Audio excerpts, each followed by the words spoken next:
welcome back to Cousins for Life. We're doing something different. We're going to be eating our lunch while doing the Try Not to Get Scared challenge. Yeah, this is from Something Scary, and it's called My Sister's Friend Lucy.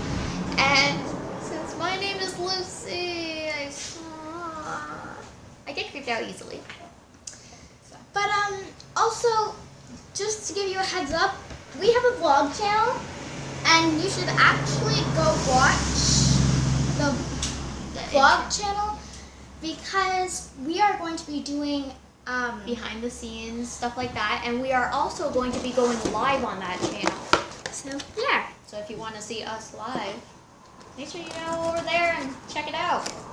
It's literally just called Cousins for Life Vlog Channel. She picked the name. I didn't know what to name it.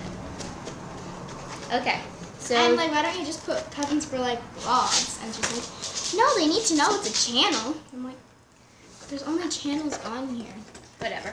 Lucy. So, do you want to get started on the video? Sure. Okay.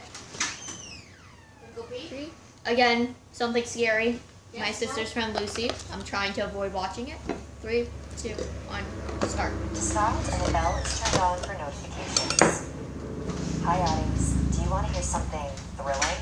Today's video is brought to you by A&E's new night of paranormal programming to the world to the fields of authentic team leaders, Grant Wilson, and Info Records, and the most innovative technology available. The new squad will help everyday people who are struggling with S-level adults to empower a new generation of men skips. Be sure to tune in to A&E and What Is Something Scary. To paranormal programming on Wednesday, August 21st, with Ghost Hunters at 9 p.m. and Psychic Kids at 10 p.m. Hey, I'm Sapphire. Want to hear something scary? Lauren and Lucy. The following story was inspired by Michael. I always felt like my parents didn't like me. I never really knew why for sure, but I thought it was because I was a boy and they had always wanted a girl. So when my sister Lauren was born 10 years after me, my slightly older parents were very surprised, but also ecstatic. Our prayers to Satan worked, they joked sometimes. She was clearly my parents' favorite, and I resented her for it. On top of that, she was a creepy little kid, always sneaking up behind me, trying to scare me, or staring at me for no reason. And she had this annoying imaginary friend. Before Lauren did anything, she had to ask Lucy if she had his permission. I had always thought imaginary friends were a kind of coping mechanism for loneliness, but Lucy seemed kind of mean. I thought it was weird that Lauren would create an imaginary friend that seemed so unpleasant. But Lauren was a weird kid. So on her 6th birthday, we visited a very expensive theme park and stayed at the lavish hotel nearby. My parents pulled out all the stops for this trip.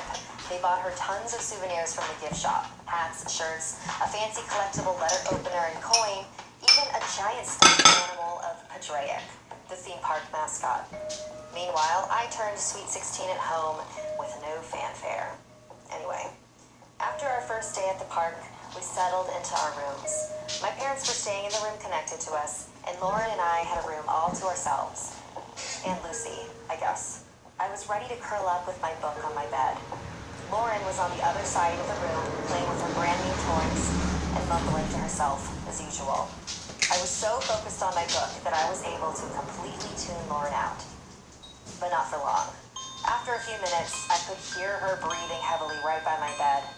I told her to go away and play on her own, and she did. Then another few minutes went by, and she was right back at my bed. She looked kind of scared, but I was so annoyed that I didn't care. Ugh, can you please just go away? I shouted at her. Her face contorted into a frown as she headed back to her side of the room again. She continued mumbling to herself, even louder this time. 5, 10, maybe 15 minutes had passed, and I was deep in my book. Then I heard Lauren near me again. No, I'm not going to do it. Stop it. No! I looked up from the pages, and she was standing right by my bed again, holding her sharp souvenir letter opener over my head.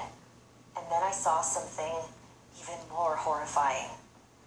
I saw what I assumed was Lucy.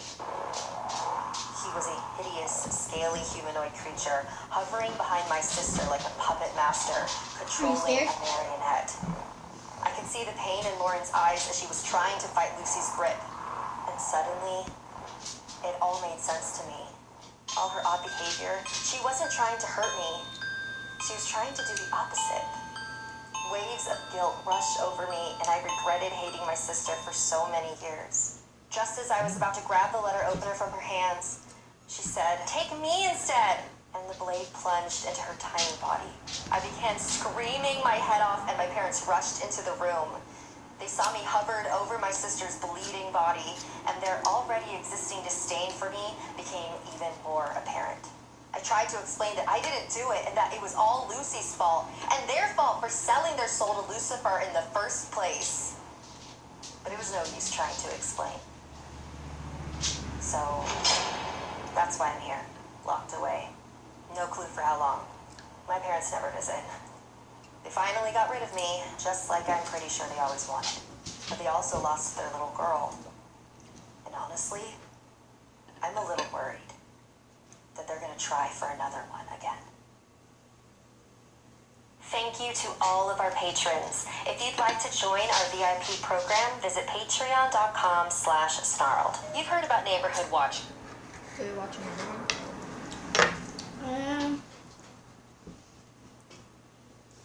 Well, how about we make part 2? But that's it for today's video. Not that interesting. And not that much talking. But love you guys. I'm not sleeping tonight. Bye. I am. Bye.